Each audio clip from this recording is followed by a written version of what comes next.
3 अगस्त रविवार का दिन, संडे, नवमी तिथि। तो जिनका भी जन्मांक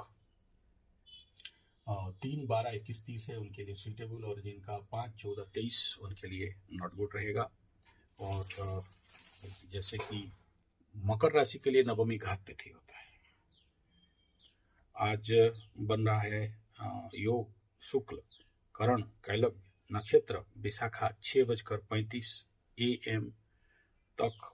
उसके बाद अनुराधा में चंद्रमा चले जाएंगे और पक्ष शुक्ल बार रविवार उदय 5:26 अस्त 6:33 वर्षा ऋतु चंद्र राशि वृश्चिक, और अभिजीत 11:33 से 11:26 राहु काल 4:54 से 6:33 PM तक दिशा शून्य पश्चिम दिशा।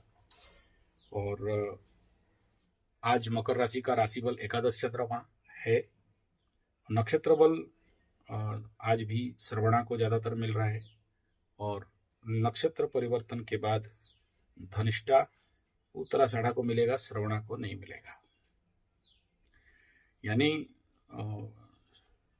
सुबह के बाद अनुराधा जाएगा तो मैं जो बोल रहा हूँ श्रवणा और को नहीं मिलेगा, और धनिष्ठा उत्तराषाढ़ा को मिलेगा, मतलब 6:15 के बाद सुबह का रविवार का दिन में।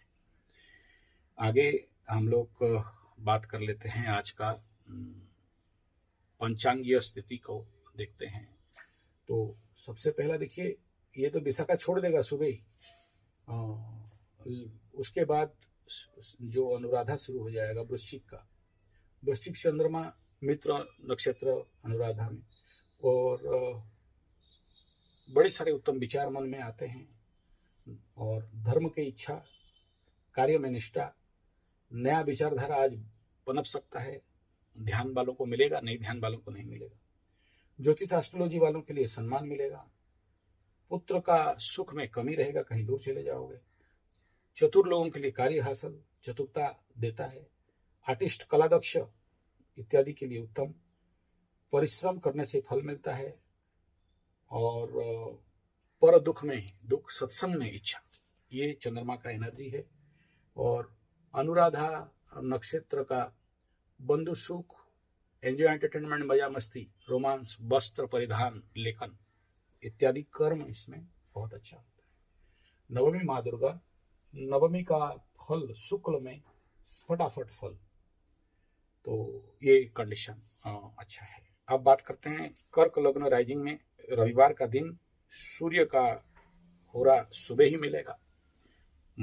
यहाँ पर फ्रेंडली एनर्जी रहेगा, सपोर्टिव रहेगा, नो डाउट, और सूर्य ऑलरेडी यहाँ पर है भी, तो इस कंडीशन पे तो ये एक बेस्ट एनर्जी मिल रहा है।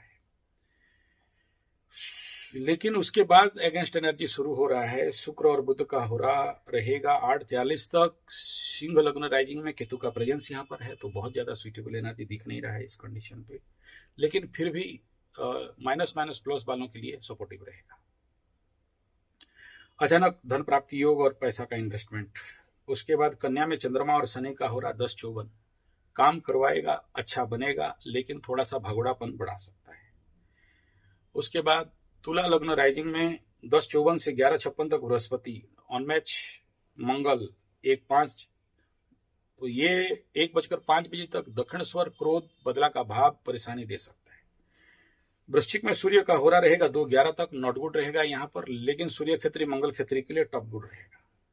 इसी लग्न राइजिंग में शुक्र का होरा 3:16 तक, यहाँ भी मिसमैच एनर्जी हो रहा है, तो कामना वासना और भ्रमात्मक परिस्थिति दे सकता है। धनु में बुध चंद्रमा का होरा 5:27 तक, टॉप गुड, बेस्ट, खरीदो बेचो, अच्छा रहेगा, लाभप्रद कंडीशन दिखाई दे रहा है।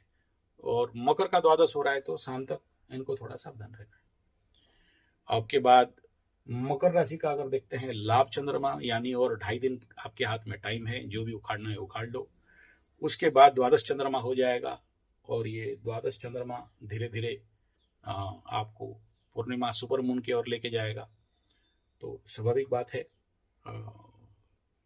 ये थोड़ा सा परेशानी भरा कंडीशन बनता ही है, क्योंकि अभर moon power, the 7th lord in this house with conjunction with 8th lord, समसप्तक स्थिति, ये थोड़ा सा ओवर मेंटालिटी बना देता है। मैं इसको नेगेटिव तो नहीं कहता, लेकिन जो लोग रजिस्ट नहीं कर पाते हैं वो बनता है ऐसा ही। लेकिन ये पूर्णिमा बहुत बड़ा धन प्राप्ति का योग भी लेके आ रहा है, एक नया बिजनेस और नया आइडियोलॉजी भी देगा, लेकिन उन्हीं को देगा जो लोग पहले से अपने ग्रह कुंडली के उनको साफ सुथरा करके थोड़ा सा अपने आप को सेटिंग किए हैं। देखिए, मिलता तो उन्हीं को है जो उसके लिए क्या बोलते हैं उसको, जो पात्र है। जो लोग अपात्र हैं उनको इतना जल्दी कोई भी चीज मिलता नहीं है। और आप लोग देखे होंगे, मैं बार बार लोगों को बोलता हूं कि भाई कम से कम अपने कुंडली का जो भी गुड एंड बैड कंजक्शन है और जो भी ग्रह स्थिति है उसको शांत कराएं, उसको एक पॉजिटिव डायमेंशन में लेके जाएं, अपने आप ने पात्र को रिक्त बनाएं, क्योंकि इतने सारे नेगेटिव प्लैनेटरी एनर्जी आपके सिस्टम को भर देते हैं। जैसे शनि 7.5 का टनल में पार हो रहे हो और उसमें ढेर सारा एनर्जी स्टॉक है, तो उसको रिलीज करो। जब तक खाली जगह बनता नहीं है तब तक आता नहीं है। इसलिए बहुत जरूरी होता है कि आपके ग्रह स्थिति में जो कुछ भी नेगेटिव पॉजिटिव एनर्जी है उनको बैलेंस करो, रिक्त करो, साफ करो, शुद्ध और अपने आप को शुद्ध करो। ग्रह देने के लिए बाध्य हैं, बस आपके पास पात्र होना चाहिए, खाली रिक्त जगह होना चाहिए। और आपके अंदर जो मानसिक स्थिति है, चंद्रमा में मन और अभी पूर्णमी आ रहा है, तो ये एक बहुत अच्छा योग रहता है जब बहुत कुछ मिलता है। लक्ष्मी साधना के लिए अत्यंत उत्तम रहता है। तो ये मकर पूर्णमी है कहा जाता है, तो इसमें मकर पूर्णिमा बहुत उपयोगी, और साथ में ये रक्षाबंधन भी है।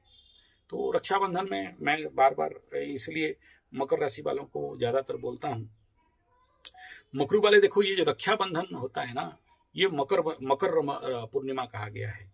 और इसीलिए मकर राशि वालों का ये उत्तरोत्तर कर्तव्य रहता है कि ज्यादा से ज्यादा अपने बहनों को दें और बढ़िया गिफ्ट दें, ताकि बहन खुश हो, बहन का आशीर्वाद मिले।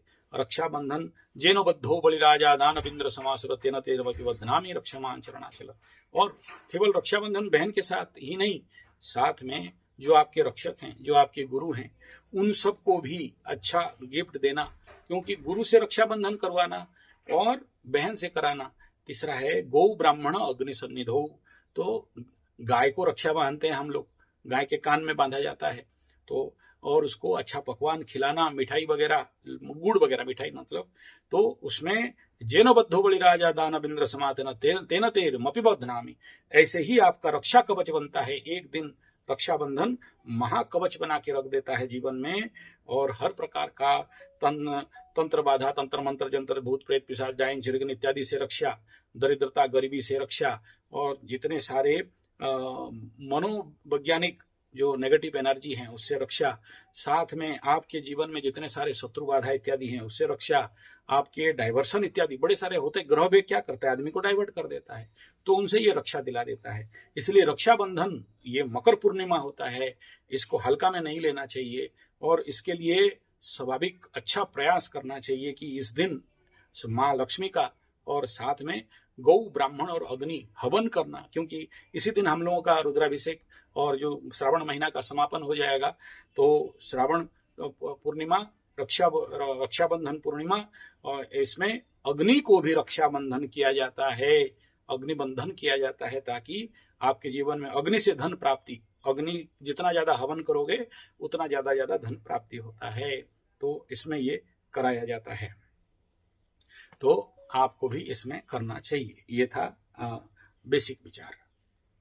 मकर राशि वालों के लिए नक्षत्र तो ऑलरेडी बोल दिया हूं, फिर भी उत्तराषाढ़ मकर, तो आपको मिल रहा है जन्म संपत्ति विपद क्षमा प्रत्यारी साधक तारा बढ़िया रहेगा। श्रवण वालों के लिए प्रत्यारी तारा 50%, आपके जन्म संपत्ति विपद क्षमा प्रत्यारी 50% बोर्ड। धनिष्ठा के लिए क्षमा तारा आ रहा है, तो बढ़िया एनर्जी मिल रहा है, और ये लाभ चंद्रमा और 2 दिन रहेगा, इसका मस्त से फायदा उठाएं, और एक उत्तम एनर्जी यहाँ पर आपको मिलता हुआ दिखाई दे रहा है।